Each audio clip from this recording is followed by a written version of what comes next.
Hello, everybody. Welcome to Church of Batman Road Show. We are in a hotel room, so I put my Batman wallet right there. So there is some type of Batman insignia behind me, and of course, the Batman shirt. So I want to talk about what happened in the wee hours of Thursday morning, January 12th, when the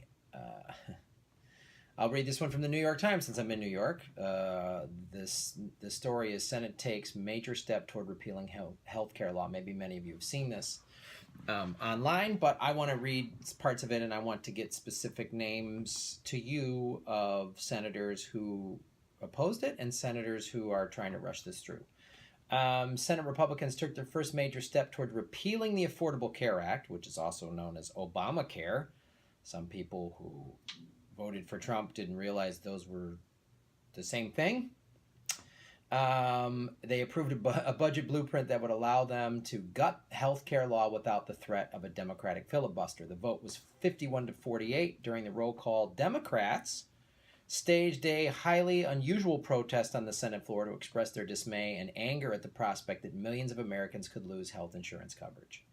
20 million people have gained health care since Obama put this in place. And while it is not a perfect plan, personally, as I've said on a previous show, it is saving me close to $4,000 a year.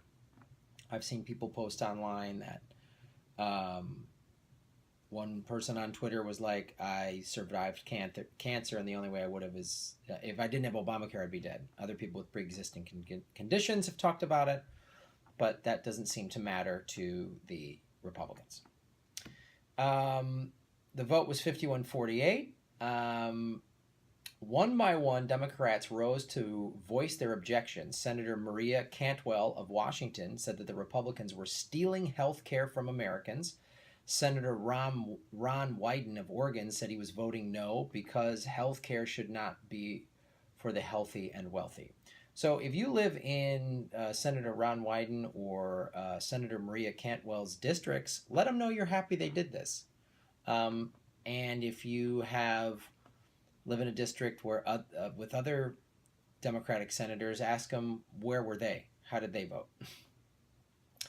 The presiding officer, Senator Cory Gardner, Republican from Colorado, repeatedly banged his gavel and said the Democrats were out of order because debate is not allowed during a vote. So if you live in Senator Cory Gardner's district in Colorado, let him know that where he should maybe take the gavel. The final vote would end just before 1:30 a.m. on Thursday, January 12th. They took back-to-ballot roll call votes, known as a vote-a-rama. So this is trying to rush it through, so no one can stop it. And this is this is what they're going to do, you guys. This is the tactic. This is why everyone's got to pay attention. Everyone has to pay attention. That just shows, because what it shows and this is not just Obamacare. They are taking this, they even say in the article, the Republicans call this a mandate. This is a Republican mandate to roll back all of Obama's stuff, even though they lost the popular vote. I don't know how you get a mandate when 3 million more people voted against your guy that likes getting pissed on by prostitutes. So now what this is, to clarify, is this action by the Senate is essentially procedural, setting the stage for a special kind of legislation called a reconciliation bill. Such a bill can be used to repeal significant parts of the health law and is immune from being filibustered. Congress appears to be at least weeks away from voting on legislation repealing the law. So it's not like it's already happened, but this is what they're going to try to do, and we have to try to stop them at every turn.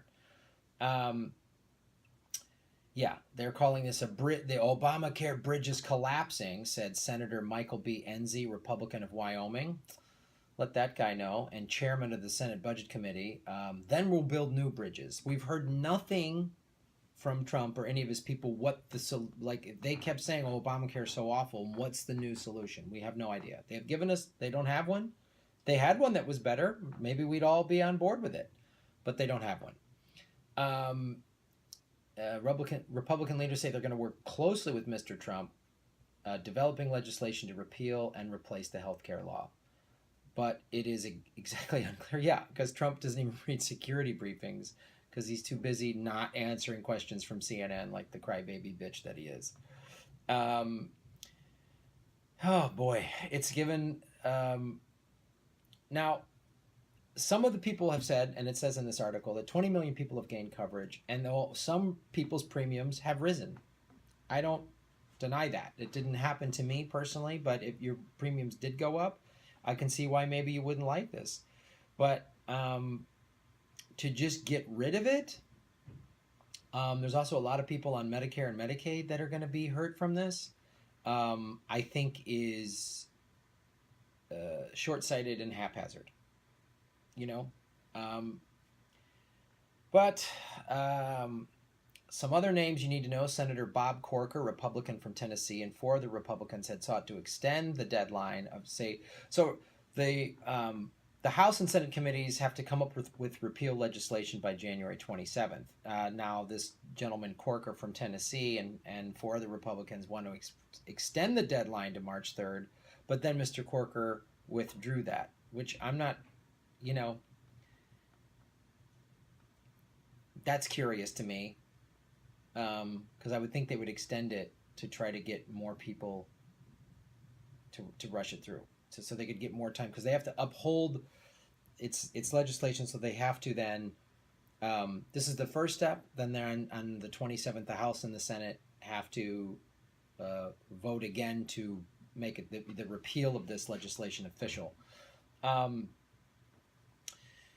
House is planning on taking up the budget blueprint once the Senate approves it, although some House Republicans have expressed discomfort with voting on the blueprint this week because of lingering questions over how and when the health care law would be replaced. Oh, wow. A vote on the measure in the House could come on Friday. Oh, boy. So what the Democrats... one of the reasons why the Democrats were standing up like this, they were doing what's called messaging amendments, which is the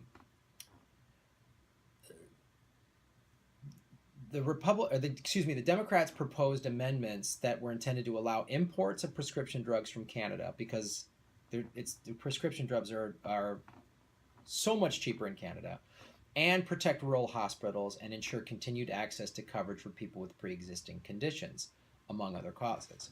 So the Democrats are doing this wisely, I think, to say, hey, rural America basically voted for Trump, and repealing Obamacare is going to cut funding for rural hospitals. And the biggest demographic of people that use prescription drugs are the elderly. Many of them, we all know, mostly old white people, voted for Trump.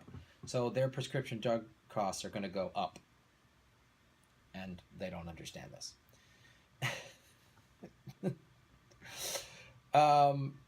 So the budget blueprint is just guidance for Congress. It is not presented to the president for a signature or veto and does not become law. But it is just a first step. This is what they're trying to do.